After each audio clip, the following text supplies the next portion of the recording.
Figure out. Here's Girls by Annabelle Irwin. This story has an interesting take on how girls act from a boy's perspective. Girls by Annabelle Irwin. I've decided there are some things in life that a fella has just got to accept.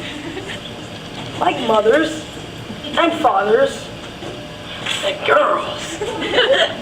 Now, of course, there isn't much you can do about mothers and fathers. A fella's just born with it. And of course, sisters don't really count either, because you're born with them too, if you're unlucky, like me. But girls, oh, just plain girls. The kind that the teacher always surrounds you with in school. The kind that know the answer to every question the teacher asks. Girls, I just can't understand them, and that's all there is to it. Now, there was this time down in grade school. This girl sat ahead of me. She was all scooched over her desk, studying like mad. It was a beautiful day, the kind of day that only a girl could study. Well, I just happened to have a few loose BBs rolling around in my pocket.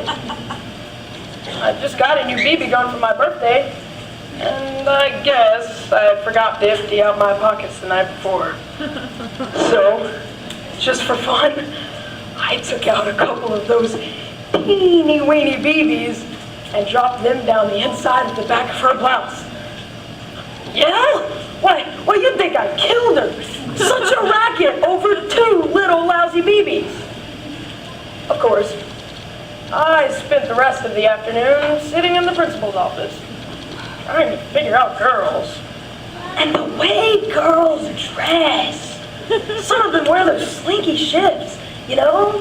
And they have to sashay down the hall. And when they see some of their girlfriends, they woo-hoo and wave, "Hi, Mom." Then they gather around in a little huddle and start whispering and gossiping. "Did you hear about?" And he said, "You should have been with us last night. Boy, we have a blast." And all that stuff. Gosh. And did you ever see a girl alone? Never. A girl always has to have a whole herd of other girls tagging after her like something like a general with a bodyguard. Ugh. And they gallop down to the drugstore for a Coke, and there they perch themselves up on the counter stool, looking blankly around, sucking on a straw. I tell you, it's like something straight out of the Dracula nightmare. And as for anything mechanical, a girl has just about as much brains as an amoeba. Why, a girl can't even empty a pencil sharpener.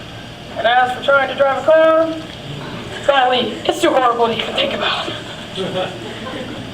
But you know, I found out one thing about girls though. If a girl likes you, really likes you, she won't talk to you. No, sir. But if a girl doesn't care much about you, she'll just act natural and talk to you like anybody else. Last week a funny thing happened. I haven't quite figured it out yet. There's this girl who sits ahead of me in algebra class. She's not like the rest of the girls. She's different.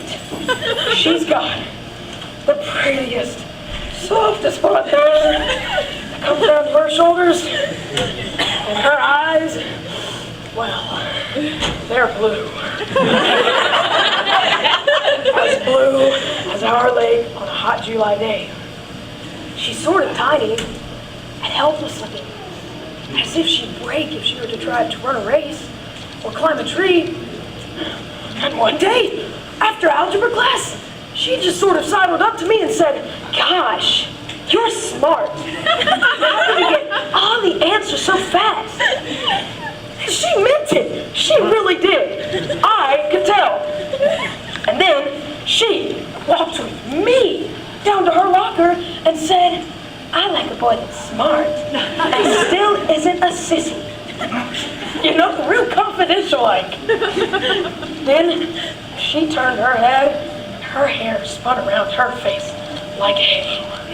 She must have been wearing some real expensive perfume. Because all around it smells good. Sort of like our kitchen when Mom's been making pumpkin pie. Then the bell rang, and I had to go to another class. But do you know, I walked down the hall feeling just like I was 10 feet tall. And I found out that her locker is only 2 doors down from mine. And her name is Mary. And she's been in my division of algebra all year. And I never even noticed her before. I've come to the conclusion that there's girls in this here world. And then there's girls. Mary promised to save me a place in hot lunch line tomorrow noon.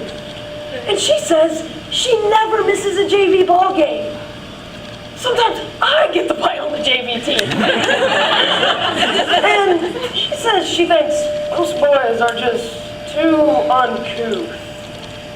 I'm not too sure what uncouth means. But if all the other guys are too uncouth, I'm sure glad Mary thinks I'm couth.